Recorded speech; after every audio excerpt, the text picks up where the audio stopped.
आज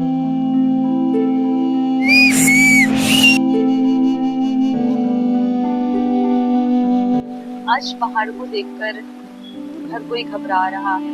और जो उत्तराखंड में जो आपदा हमने देखी, इससे पहले भी 2013 में जो एक तरह से इस आपदा ने उन जख्मों को हरा कर दिया है। तो पहाड़ को लेकर मैंने एक जो है कविता लिखी है, ये हीना की कलम से लिखी गई है, जो पहाड़ के दर्द को बयां करती है। तो ये इस तरह से है।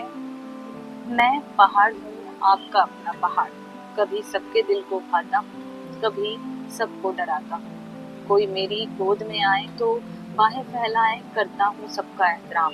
सर्दी गर्मी में खुले दिल से करता हूँ सबका स्वागत। बरसात में बीमार हो जाऊँ तो लोग कहते हैं मुझको आफत। जब मैं इंसानों से था छोटा, तब हरे भरे पेड़ों की ओढ़नी करती थी मेरा श्रृंगार। मांग के सिंदूर जैसी नदियां भी कलकल करती थी बार बार। जानवरों पक्षियों की उस खूबसूरत दुनिया को मैं अपने आंचल में समेट लेता, इन्हें नुकसान पहुंचाने वालों को लपेट लेता। जब कुछ इंसानों ने आकर मेरे सीने पर डाला डेरा, वह मेरे पहलू से ही देखने लगे रात का अंधेरा और शब का सवेरा। मुझसे ही लकड़ी पत्थर लेकर इंसानों ने आशियाने सजाए, मेरी ही छाया में अपने गांव बसाए। फिर बढ़ने लगा इंसानी गुनवा, मुझे भी लगा बढ़ रहा है मेरा भी रुतबा। इंसान से मेरा रिश्ता गहराने लगा, वह भी अपनी मोहब्बत को मेरे लिए जताने लगा। मोहब्बत का ये सिलसिला आगे बढ़ता गया, पहाड़ और पहाड़ी लोगों का प्यार दिन पे दिन बढ़ता गया। फिर आधुनिकता की आंधी चल पड़ी, मेरे सामने भी मुश्किलें होने लगी खड़ी। इतना विशाल होकर भी मैं रोजगार ना दे पाता, अब शहर की चकाचौंध में गांव का युवा भागता चला जाता। दिल तो मेरा भी दुखता होगा जब मुझे तन्हा छोड़ जाते हैं लोग। मेरी तो छोड़ो, अपने बुजुर्गों को भी तन्हा छोड़ जाते हैं लोग। ये वही बुजुर्ग हैं जो अपने छुटपन में मेरे दिल खिलाते खेल कूद किया करते थे। कभी मासूम रहे इन चेहरों पर मैंने चुर्रियों से आंसुओं को गिरते देखा है।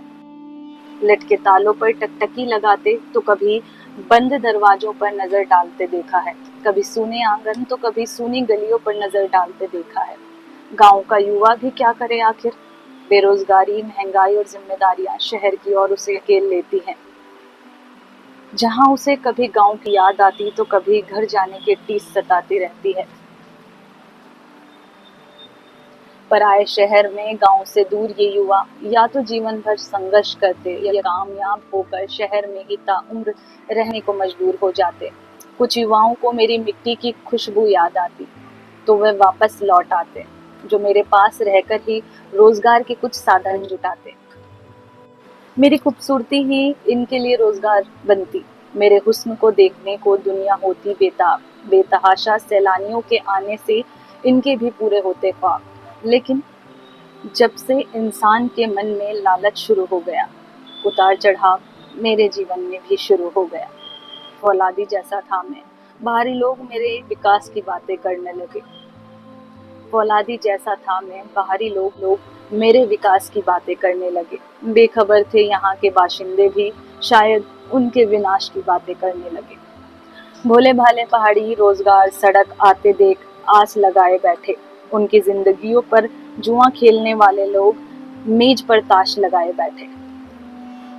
इंसान पर फिट बैठती है जिस थाली में खाए उसी में छेद वाली कहावत। मेरे साथ चलने वाले इंसान ही करने लगे मुझसे बगावत। जिस वक्ष से मैंने स्तनपान कर इनका पालन किया, इंसान ने मेरे उसी वक्ष को खोद कर छलनी कर दिया। मैं कराहता रहा, मुझे भी दर्द होता है। मेरे आंचल के साए में रहने वाले लोगों ने ही फाड़ दिए मेरे चीर। चीर कपड़ों को कहा जाता है। मेरे आंचल के साए में रहने वाले लोगों ने ही फाड़ दिए हैं मेरे चीर। कहाँ अब बच पाते मेरी साज सज्जा करने वाले चीर। यहाँ पर चीर चीर के वह पेड़ हैं जिन्हें काटा गया है।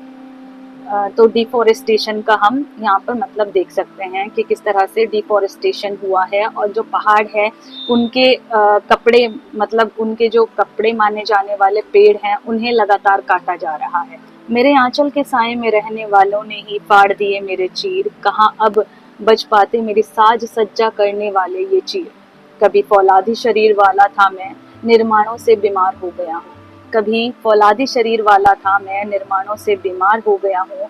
मेरे सामने ही मेरे बच्चों को बहा ले जाता है सैलाब। मैं इतना मजबूर, इतना लाचार हो गया हूँ।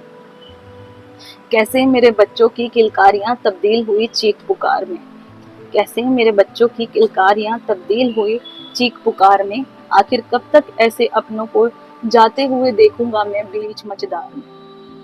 आखिर कब तक अपने बच्चों को जाते हुए देखूंगा मैं बीच मझधार में। क्योंकि पहाड़ जिस तरीके से देखते हैं कि सैलाब आता है, केदारनाथ की आपदा करें, पहले आई कोई भी आपदाएं करें तो पहाड़ जो है देखते रहते हैं कि जो वो जिनको बच्चों की तरह उन्होंने पाला है वो किस तरह से सैलाब में जाते हुए वो अपने सामने देखते हैं उनको। तो उसी दर्द को जो है ये लाइन बयां करती है कि कैसे मेरे बच्चों की किलकारियां तब्दील हुई चीख पुकार में। आखिर कब तक ऐसे अपनों को जाते देखूंगा मैं खुद से दूर बीच मझधार। दिल में दफन किए गमों को आहें भरूं या मारूं दहाड़। क्योंकि जब कोई दुखी होता है तो उसे समझ नहीं आता है कि वह खामोश रहे या फिर दहाड़ कर रोए। तो पहाड़ भी कुछ इस तरीके से ही कह रहा है कि दिल में दफन किए गमों को आहें भरूं या मारूं दहाड़। मैं हूँ पहाड़, आपका अपना पहाड़।